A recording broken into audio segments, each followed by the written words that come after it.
Hey, I'm Derek Wolf with Over the Fire Cooking. I'm hanging out with Jacob Tamme. He's a former NFL football player. Thanks for having us on your farm. Hey man, great to have you. I'm excited. What are we getting into today? So we're actually gonna be cooking some beef tenderloin over the fire. I'm so excited right now. Sweet, because I am too. I'm so excited. All you really need is some butcher twine. So it mimics kind of the same size. Here. So now I'm gonna just add a little bit of avocado oil on top of this. And next, we have some sea salt and some cracked black pepper.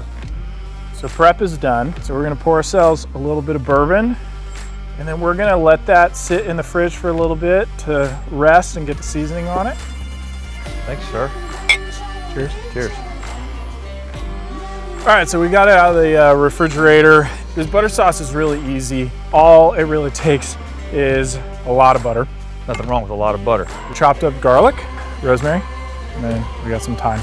We're gonna add a little bit of salt, and then we got a little bit more pepper. Let's do it.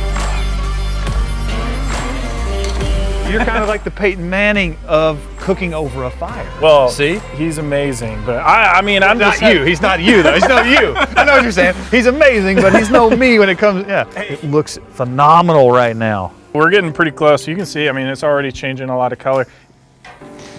We got it to a nice medium to medium rare temperature. And now a bigger portion of all of this is letting it rest for probably about 15 minutes or so. We're done. Cheers. Time. Cheers. Let's slice. That looks unbelievable. There you go. Cheers. Cheers, man. That's perfect, man. 10 out of 10. That is perfect. Oh yeah. That's awesome.